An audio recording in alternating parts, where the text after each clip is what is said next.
Hi, everyone. So, my name is Michelle. I use she, her, and with the National Right to Housing Network.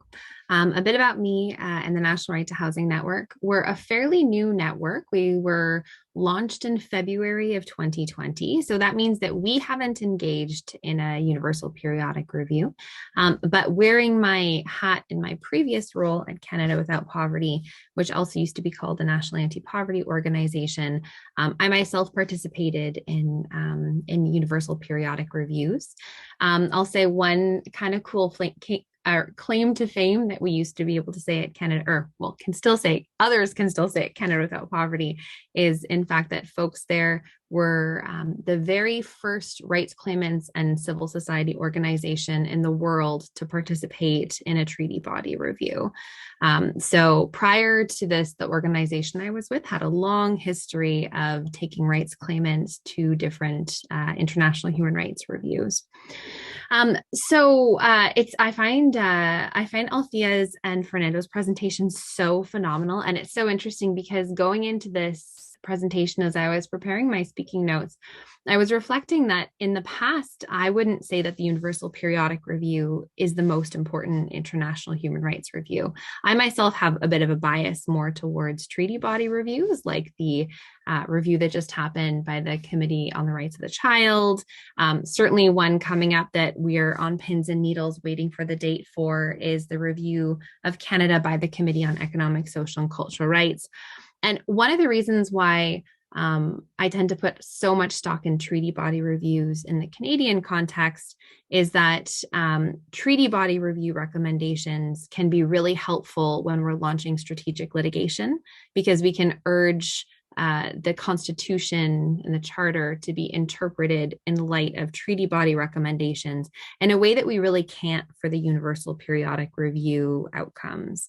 But that said, I am totally swayed by a lot of what Althea and Fernando have said, and I was vigorously taking notes for all the reasons why participating in the Universal Periodic Review can be really smart.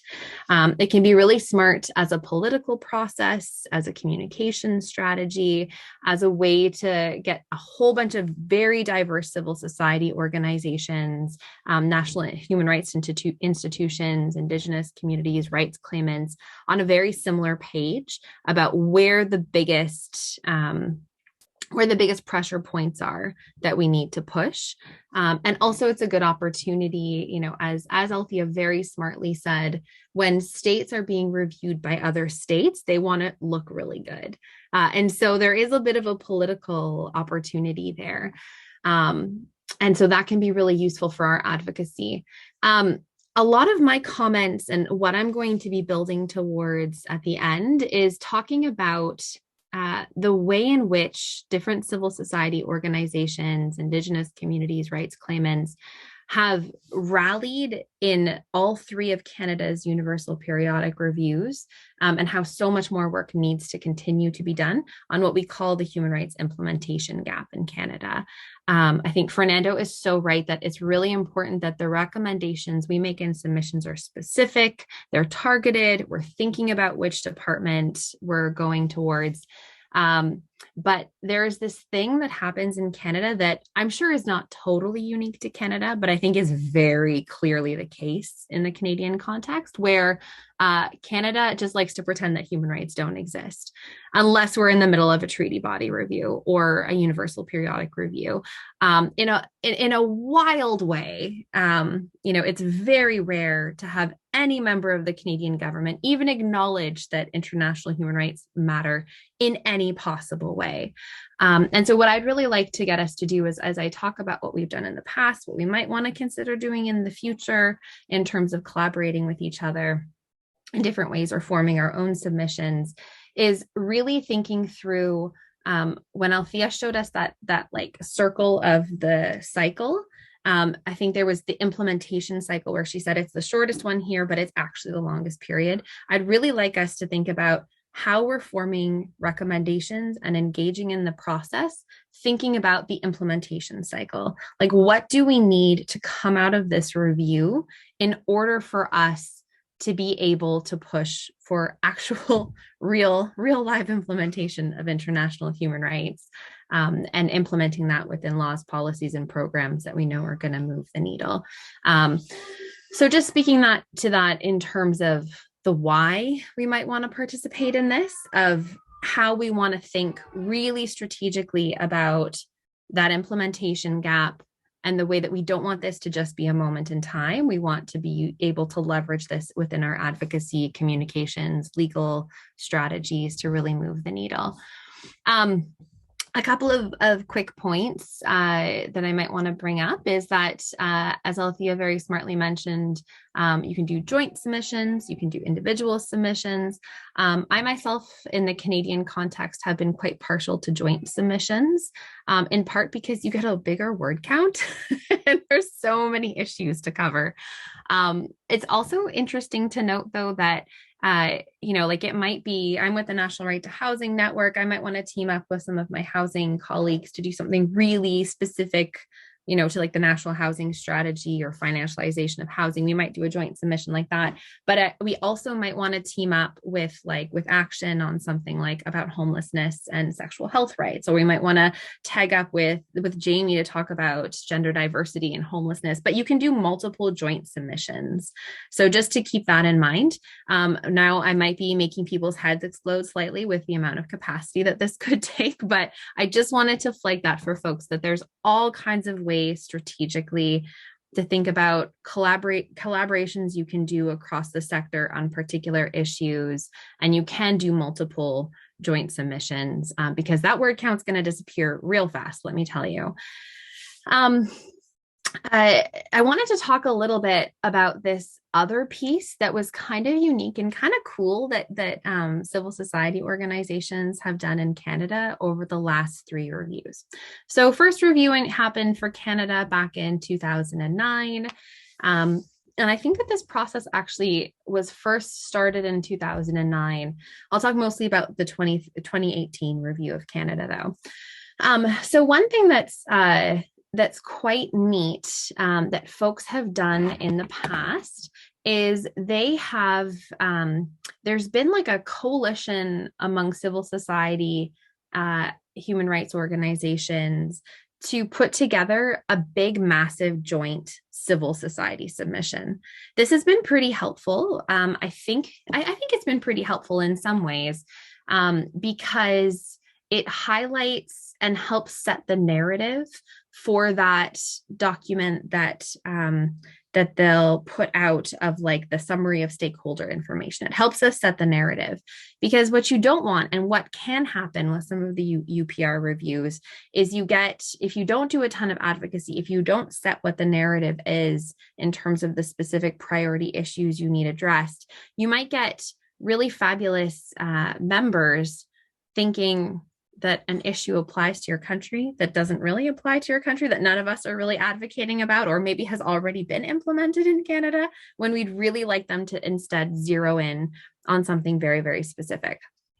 Now, that does not by any means mean that folks need to be on the same page about every single policy or recommendation that's going forward, but there has been a fair bit of work done that we might want to think about, where key human rights organizations have done actual consultations across the country with different stakeholder groups, human rights organizations, and they've done, I think one year they did 5 of these consultations. There was some funding that came down from Heritage Canada, because Heritage Canada is the department, for those who don't know this, which is, I find wild, Heritage Canada is the department in the Canadian government who are responsible for implementation of international human rights and the Universal Periodic Review, which is ridiculous, but that is who we have.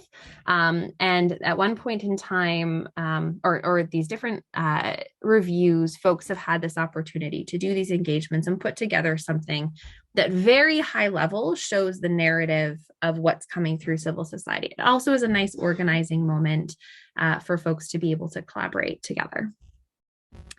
I think I will go into the next slide. Yeah, so I wanted to talk a little bit about the key themes and recommendations from past Universal Periodic Reviews of Canada.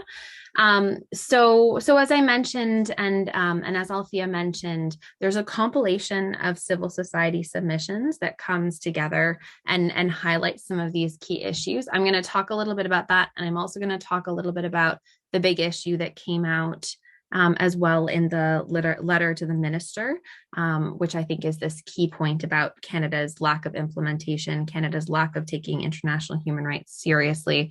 But just a couple of examples of some of the big recommendations that came forward to Canada in the last 2018 review. And I will say off the top that I have a total bias towards economic and social rights, which I think is only fair because they're always delegated. But I will apologize at the outset because I was assembling this list. I noticed that I was very, very biased in my list. But some of the key ones to note for folks that are interesting are things like Canada needs to ratify the optional protocol to the International Covenant on Economic, Social, and Cultural Rights. Mali recommended to Canada that we ratify international human rights instruments to which Canada is not yet a party. So like, again, very broad, but potentially gives us ways to recommend very specific things. Croatia, Finland, and Spain recommended that Canada ratify the optional protocol to the Convention on the Rights of Persons with Disabilities, which is interesting because we actually did do that. Another one, for example, is taking all necessary measures to ensure that the recommendations made by the United Nations Committee on the Elimination of Racial Discrimination are fully implemented. And then we get into, and this is, total bias in my list, but we get into a whole whack of recommendations on the lack of national mechanisms for implementation of human rights. So, for example, Paraguay said to strengthen national mechanisms for monitoring implementation of international human rights recommendations as received by the state. France recommended that we establish a mechanism to follow up and implement human rights at all levels of government. But there's a real reason, I would say, why you see this theme of implementation if you look at the 2018 outcomes report. And one of the big reasons is there was a fair bit of organizing around this point, and Canada's lack of implementation is something that affects all of us, I would say, in all of our advocacy in a pretty massive way. I wanted to note, I'll pause and I'll just flip to the next slide. Thank you. So just wanted to note, and folks, if you're poking around on the Universal Periodic Review website, where you'll see all of the reports, you'll see that they developed this infographic on what the recommendations were to Canada in 2018 and how many of those were received, what the trend was, how many are being accepted, and you'll see here that for example, I think Althea or Fernando, I think, already pointed to us to some of this data, but Canada received 275 recommendations. It supported 205 of those. Notably, a lot of the ones that were rejected were around implementation of economic and social rights, just saying. And of course, you'll see this list of themes underneath, which I think is really useful for us to keep in mind from 2018. About legal and general frameworks of implementation, universal and cross-cutting issues. That's very broad, UN, but that's okay. Women's rights and the rights of vulnerable groups and persons. You can see some of the themes. That's very broadly stated, but there you can also see the legal and general framework to implementation noted there, which is interesting. And then on the next slide as well, they put this together in the infographic. I thought that this was quite helpful to think about in terms of the 2018 review. You can see the way that they've kind of categorized each of the outcomes from the 2018 review into the categories of the Sustainable Development Goals. I think really, really relevant for the folks who are in this space. Gender equality, of course, is one of the top ones. Reducing inequalities is one of the top ones. You can see the way that the UN has categorized these very broadly, but still, I think, helpful in terms of understanding the theme. And one of the important things I wanted to note here, I have always found in engagement with Universal Periodic Review, and in fact in treaty body engagement, that being able to cite what countries have said before and what the outcomes are in the past reviews is really helpful in terms of encouraging those countries to pick up on a similar theme in this review. So for example, when I'm drafting up the National Right to Housing Network submission, it's going to say ratify the optional protocol on international or on economic, social, or the optional protocol on economic, social, and cultural rights, even though they're never going to do it. But still, it's going to be in there, and it's going to say, as you said, in 2018, we're going to push this. So just good to take a look at what has been done in the past in order to reflect that in your submission, and also to think forward about what are the key specific things that you're going to put in there? What are the themes that have been picked up on before? And I don't know that I said this yet, but this is quite important. From the 2018 review, and in fact, the previous 2 years, in addition to that work that was done to do these consultations across the country, there was also a fair bit of civil society coordination, where different advocates met with oh my goodness, my words are failing me all of a sudden, with different embassies. So they did a whole bunch of embassy meetings in advance of the review itself in order to plant those recommendations, in order to plant some of the questions that they really, really wanted Canada to ask. So something also to add to all of our to-do lists, oh dear, but just to keep in mind that it can be quite helpful to meet with folks at different embassies, to meet and chat a little bit about that. Can I have the next slide, please? So a note on implementation. I really wanted to leave this kind of point in all of our minds because I think it's really, really important. And I worry that, different moments in time, during different treaty body reviews, during different universal periodic reviews, civil society in Canada will meet, will collaborate, we have these moments, and then things just kind of fizzle away in the interim period. And there's a lack of civil society follow-up, and there's a lack of government follow-up, certainly, in terms of really keeping the push on international human rights all through the year. And, we get these really juicy outcomes or concluding observations, and then they just kind of die. And sometimes in my advocacy, I forget that we got this recommendation that I should be citing constantly. So I wanted to kind of push this because I really feel like there should be not only among government, but also among ourselves, ways to keep up the pressure and keep our minds on this implementation piece. I wanted to point us to the fact that, as Althea mentioned, there's this letter that comes out from the High Commissioner that goes to the Minister on Foreign, I think it's the Minister on Foreign Affairs. I think it was Chrystia Freeland last time.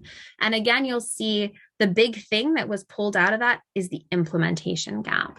And I think it said something like Canada's need to strengthen the national mechanism for comprehensive reporting and follow-up in relation to recommendations from international and regional human rights mechanisms. Like, again, we see this like implementation, accountability. Why do you keep forgetting about human rights unless you're under the spotlight? I wanted to point folks, though, as well to what Canada will say that they've done. So at the last Universal Periodic Review, there was a push for Canada to create a body, to create a something to be able to monitor this. And I think, in fact, in there, if you look at which recommendations were adopted, which ones were noted, you'll see that they kind of like adopted to this idea of like, okay, we'll start to better monitor and implement, kind of like this vague commitment. And so what they gave us was the Continuing Committee of Officials on Human Rights. I don't know how many other folks have been invited to these meetings. Oh dear. I think that when they met, so these folks met in 2020, and they adopted what is called the 2020 Protocol and Engagement Strategy. Of note, this was the second time that officials responsible for human rights met in the past 31 years, or something quite wild like that. And there is now this protocol and engagement strategy. What I will say is that it's superficial, it's sporadic, it's not very good.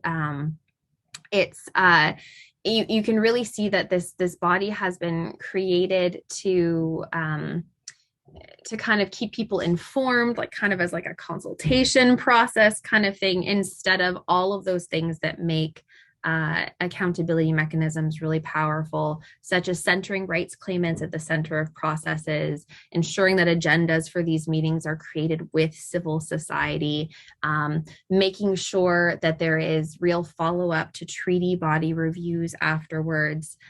This group actually did recently send out an email about how they're going to do a meeting after the concluding observations from the review on the Convention of the Rights of the Child. So there is another meeting coming up, but I wanted to point folks just in this direction because there's been some civil society organizing around pushing back on the protocol, around creating a more transparent accountability mechanism. But I think that a few of us have in mind the need to ensure that this continues to be a theme through this universal periodic review. I think it's something we can all agree on is Canada's kind of lack of interest in implementation when we're not under the spotlight of these reviews. I think I will leave it there, just looking at the time. But I'm so happy to talk to other folks about this. I'm also really happy to explore with folks, what more needs to be done? How can we collaborate together in a really cool and effective way? How can we collaborate together outside of these treaty bodies? Oh, our universal periodic review processes. Sorry, one more thing, and then I promise I will wrap up. Also, really important context for folks to know. I'm not only am I concerned about Canada's kind of falling off of implementation as a continuation of this story, but COVID has made this so much worse. So for those of us who have participated in recent treaty body reviews, in the past, Canada would, for example, do things like hold consultations. Sorry, Heritage would hold consultations with civil society ahead of treaty body processes and engage in some of these dialogues. And this really picked up when the federal government, back in like 2015, when we had the new federal government, and then it kind of petered off, getting closer and closer to 2020. And so I don't think that there are many of those meetings anymore. And if they are, they're held by Zoom. Another thing to note as well is that prior to treaty body reviews and the Universal Periodic Review, it's always been a trend that before that review happens in Geneva, civil society, rights claimants, national human rights institutions, Indigenous community folks are invited to a reception at the mission, at the Canadian mission in Geneva. At that reception, some of the most beautiful conversations have happened that are such like a dialogic approach of like government folks talking to rights claimants while engaging in these human rights processes. Those receptions are no more. And so, I'm telling the story about this implementation gap. I worry that it's going to get even more stark given the changes that have happened with COVID and the lack of in-person engagement opportunities with government that we kind of do in order to self-organize around these reviews. So I will wrap it up there.